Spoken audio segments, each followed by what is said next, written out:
What's going on, everyone? Welcome back to another episode of the Old Car Channel. I screwed up. Okay, in the last episode on the 64 Fairlane strut rod assembly repair job, I realized that I left out a ton of clips in terms of the repair process that I did. So, in today's episode, you're going to see a more in-depth or more detailed, basically all the clips that I left out of the past episode in this episode. So hopefully you guys enjoy that process, and then after this episode I'll probably post another video very shortly, the continuation of the build. So stay tuned and I hope you guys enjoy.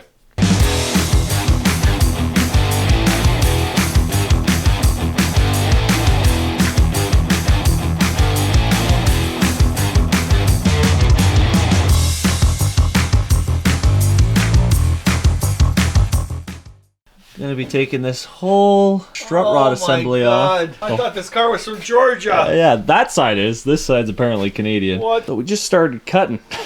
And here we are with the strut rod assembly. Crusty. How bad is that? That's pretty bad. Touching upon the frame rail that you see there.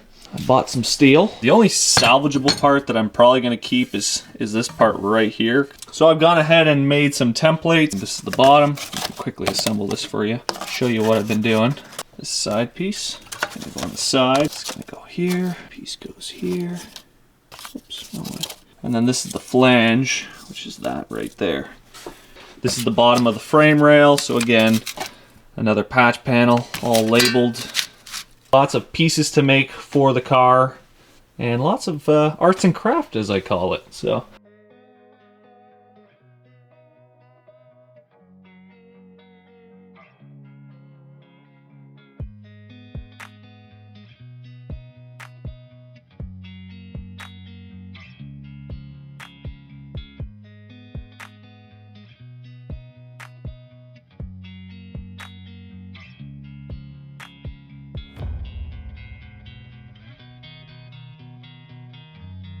Got majority of the strut rod assembly tacked up, fitted, pretty much there, and we just got all final welding to do, and obviously drill in some holes.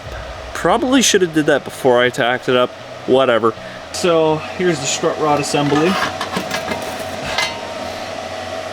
Kind of roughly put together in terms of tacks. As you can see,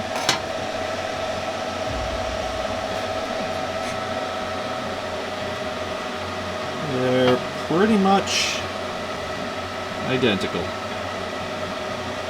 Just marking out this little circle here. So essentially what I'm doing is I'm going to cut that out and stitch it in here. Got all the holes marked out, which mimic the factory holes. Cut these out, which are little indentations. I guess trying to make it look as factory as possible. Reinforcement plates, all the holes will be in their places and should literally go on where I took this one off.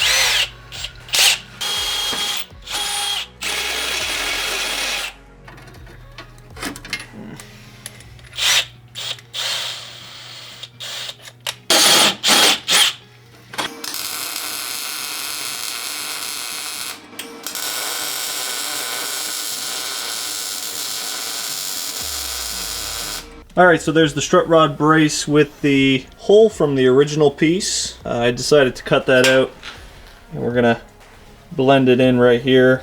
We've clamped on a tube at the bottom, so our plane is going to be the same, and then I just have to worry about making sure all these edges are flush. So this was the piece that I cut off with no hole, and now with the hole for the factory. Also, just bought this little guy. Little hacksaw from Princess Auto or Harbor Freight for you Americans. And I gotta say, when you're grinding with a cutoff wheel and you can't get the perfect grind in terms of the corner, this tool right here saves your butt. Worth every penny.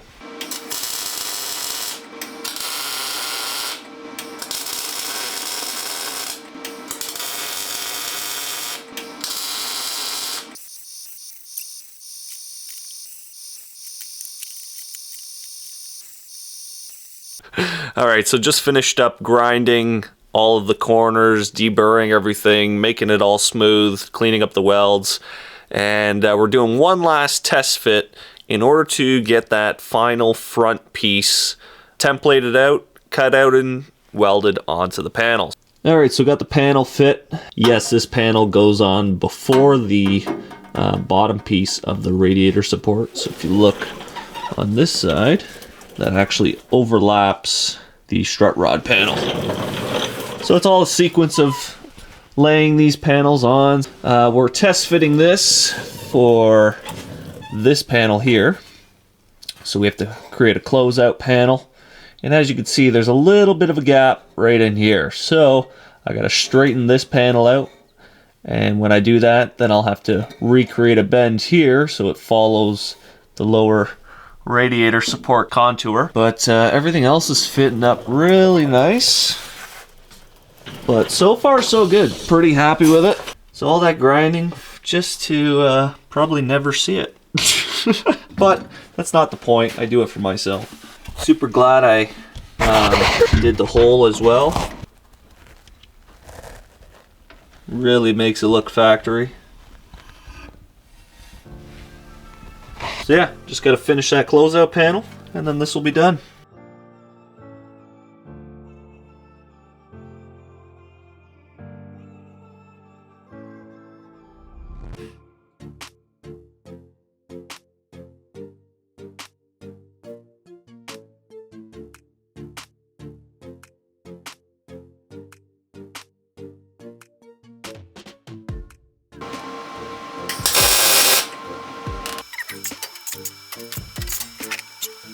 Alright, so what I did there is I simply just fit it up and then I tacked it in place.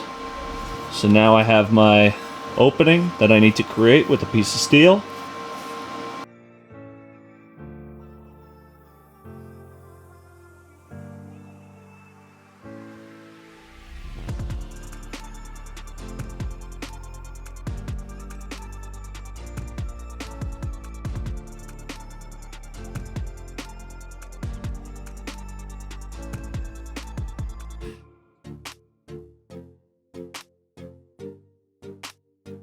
Alright, screw it. Dad's vacuuming inside. He's grinding the concrete floor, so I figured not to bother him, I'm just going to talk over the screeching noise in the background. So, as you can see here, we have 2 pieces of steel and then 3 pieces of steel. This is to mimic the frame rail. I've done a double ply spot weld, and the numbers that you see here, so 3, 3, 3, 2, and then 5, 4, 3, 2, 1. That's how many times I activated the spot welders. I would assume these ones are going to be stronger where I've done more numbers, but this is the destructive testing that we're going to be taking place. So I got a chisel, and we're going to be trying to split the spot weld. And again, this is almost 1/8 inch steel. It's just a little bit under. So I think it's 0.10 or something. So we're going to hit it with the hammer and see if we can split the spot welds. If they split without a fight, then that means we either have to increase the numbers or we're gonna have to plug weld with the MIG welder. So hopefully it holds up to the 3-ply. So let's give it a shot.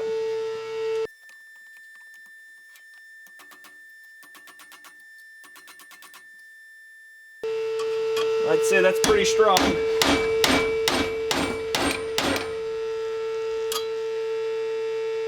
Yep, not even one to split. So I'm not even gonna bother to try and continue this because you can see there the spot weld, like there's never gonna be that kind of force trying to rip that panel off, and especially with multiple spot welds, it'll never happen.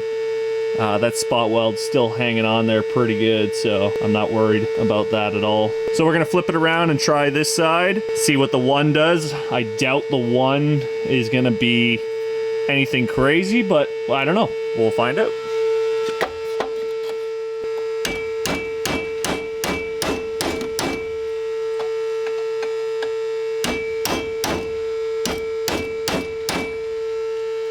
So as expected, the 1 did not hold up. It had a very, very small spot.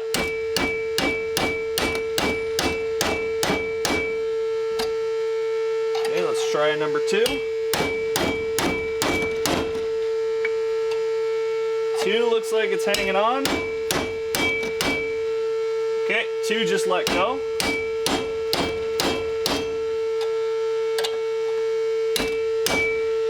Three just let go.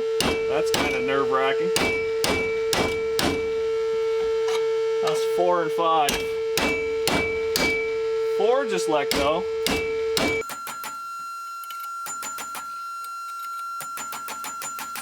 Okay, 5 looks like it's hanging in there pretty good.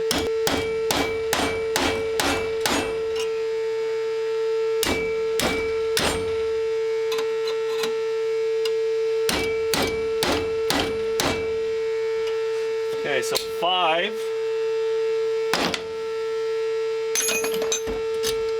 Okay. So 5 or 6 is definitely going to be the ticket. You can see the spot weld, how small it is. And then number 5, I moved over, so you can see that the 2 arcs there. That's why it was a larger spot. Now, I'm probably going to do, I don't know, 6 or 7 to try and make it even larger. Ah, peace and quiet. Oh, just kidding. So, yeah, I'm going to try like 6 or 7 and go from there. But, I mean, for a simple 2-ply, 3 does the trick, no problem. So I think that might be the ticket, is just try and like move the spot welder slightly over and re-arc it. Now we did rip the steel apart, so that's a good sign. It means it has a pretty good bite. And I mean, I was hitting on it pretty hard on the last one. The first 2 or 3 kind of popped off a little easier than I was hoping. But that's the thing. We're trying to spot weld 3 layers here, and they're pretty thick. So this is the purpose of testing. We have to do this in order to figure out a perfect game plan so that we don't have a catastrophic failure. So it's no different. I have a spot welder. If you have a MIG welder, you should be doing this with your MIG welder and testing it out to make sure it's going to hold up to the forces that are applied to it. So yeah, this is the whole purpose. This is the fun of the game. So back to the drawing board, and hopefully we have better results. Alright, so I came up with the conclusion. It's looking like number 9 is the ticket. And in terms of the bottom, I think I'm going to do 4. That was a 3 shot.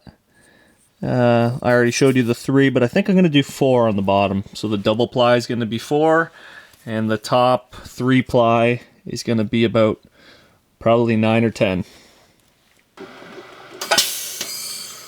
Hey. Hey.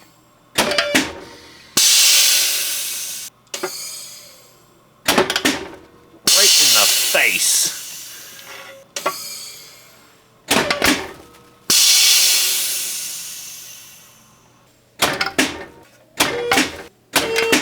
Oh, right in the nipple.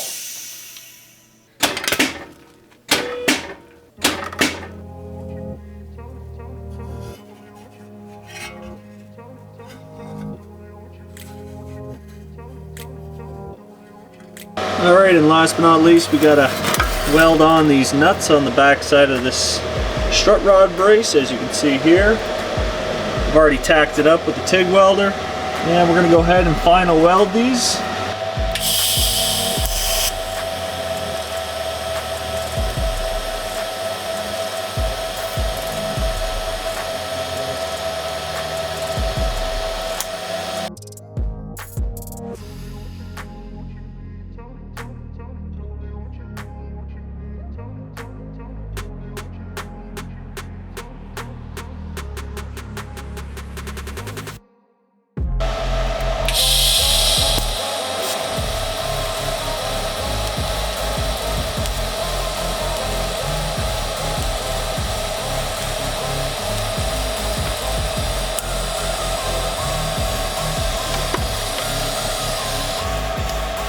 So I just played a game with myself. I said, if someone were to pay you $1 million if you could do that, would you do it?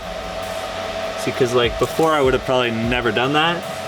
I was like, someone said $1 million, I'd do that. Here's the next one. Always challenge yourself.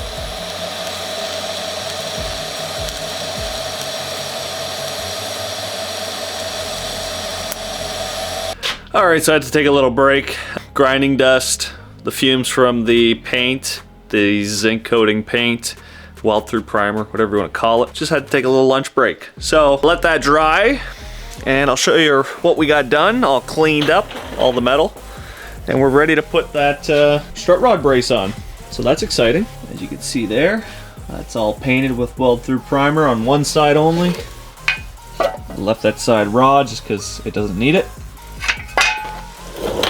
And then, let me get under here. On the bottom side, we have that frame rail all welded in place. I don't know if you guys can see these little marks here, but those are the witness lines that I lightly ground into the material, into the metal. So I know where the edge of my strut rod brace is. And we got all that done in terms of spot welds. So everything's looking good.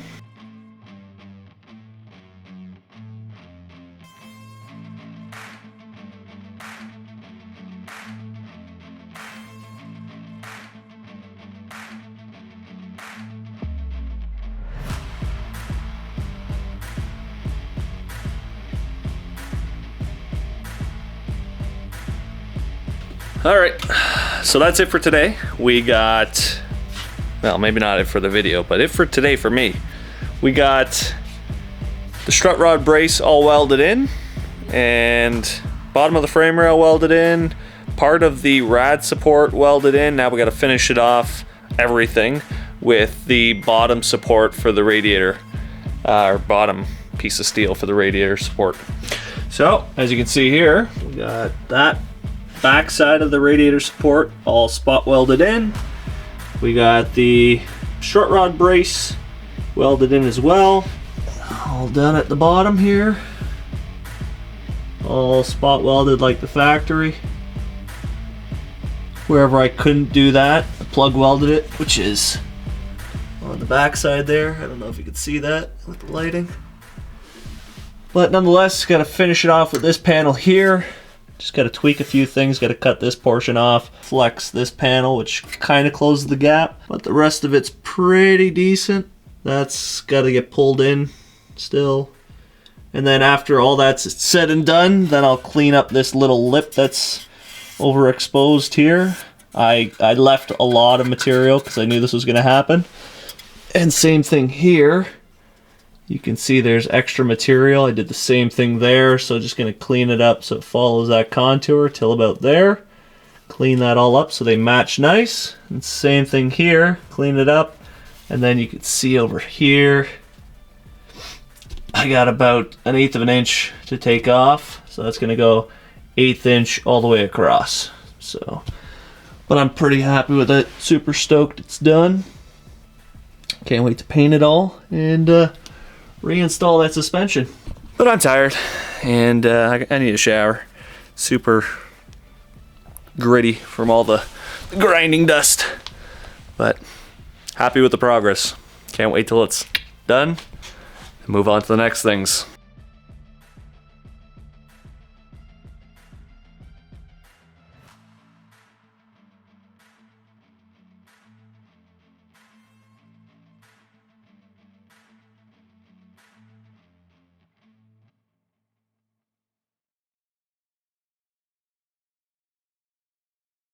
And what are those next things, you ask? Yeah, we got a little 3-pedal action going on, along with the old school Z-bars. So I cleaned these two up, thinking that they were for a 64 Galaxy. Turns out they're not. But what I do know is that this one right here is for the 64 Galaxy. Fairlane. Not Galaxy. 64 Fairlane. Not sure why I said Galaxy. Nonetheless, I looked at our K-code Fairlane, not Galaxy, 64 Fairlane K-code that we have in storage. And sure enough, this is exactly what is on the car right now. It does not, I don't have the correct push rod that goes up to the clutch pedal. I do have the lower push rod. I'll just have to buy the adapters for the engine side and the adapter for the frame rail side with new bushings and all those nylon or whatever it is, the plush cushions as well. And I think I'm going to go Heim joints at all these connections so that it's a freer articulation. But yeah, I'm going to throw this in the sandblaster, clean her up, and see just how bad it is. I wrote 65 comment on this a long time ago because I wasn't sure what it's for. And I don't know, it could be used for a 65 comment, and it might very well be the exact same between the 2 years. But looking at the Fairlane, it looks like this is the correct one.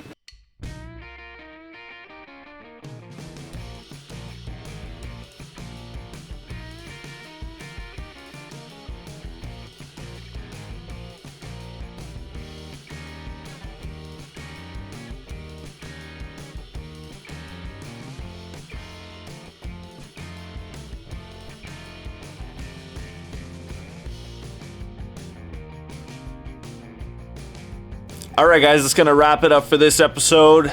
Hopefully you guys enjoyed all that content that I stupidly forgot to add in the previous episode.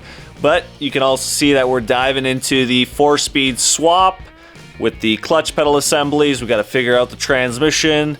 But there's also a ton of other stuff going on in this car. Steering column, steering box, power steering setup. We got suspension, we got brakes, and maybe some other goodies. Hey, hit that like and subscribe button, support the channel, and I'll see you guys next week.